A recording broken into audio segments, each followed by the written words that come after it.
All right, hello and welcome back to our section on organic chemistry. Today we're going to be talking specifically about alkanes. So first of all, to begin with, alkanes have a bunch of physical properties, just like anything, and there are some pretty unique properties. So first of all, alkanes are always going to be colorless and odorless. The first four alkanes are gases. Up to n equals 16, so 16 carbons are going to be liquids. And for n is greater than 16, so for greater than 16 carbons, it's going to be a solid.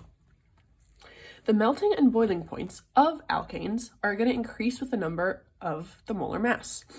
So essentially, as the carbons go up, the melting and boiling points are also going to go up, or the number of carbons goes up, the melting and boiling points are going to go up. Density also increases with the increase of molar mass. However, melting and boiling points decrease the more branches that we have. So let's say we've got CH3, CH2, CH2, CH3, and CH3, CH, CH3, CH3. These do technically have the same number of carbons. However, this one has one branch and this one has none, which means the melting and boiling point of this compound is going to be less than the melting and boiling point of this compound here. Now, non-polar compounds, so alkanes are non-polar compounds, which means they don't have negative and positive poles. They are soluble in organic solvents, but not in water. In addition to that, they do not dissolve ionic compounds. They're good solvents for molecular compounds.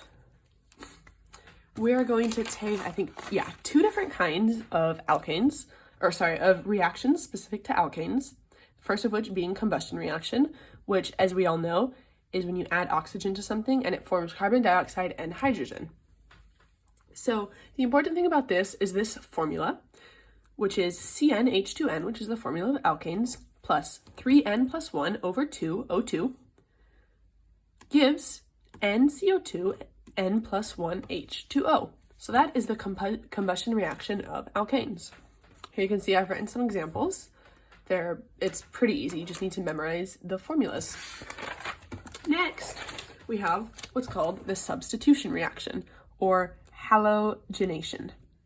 So what we do is we take a hydrogen, and in its place we substitute either a Cl, a Br, an I, or an F. Let me give you guys an example. One moment. Okay, for example, you can see right here, I'm just going to write this out for you. If we take CH4 plus Cl2, because obviously Cl you can't find it alone in nature, so we're always going to take it Cl2, in the presence of UV light, is going to give CH3Cl plus HCl. And we're going to call this monochloromethane because this is methane, right? This is methane right here. And we added one chlorine, which is monochloro. So you can do this obviously up to 4 times because we've got 4 hydrogens to replace it with. And for this too, there is also a general formula to memorize.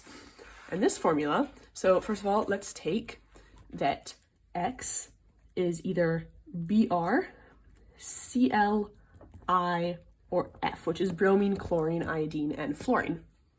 The general formula for the substitution reaction is CH4 plus AX2 gives CH3, or H3 minus A, XA plus AHX.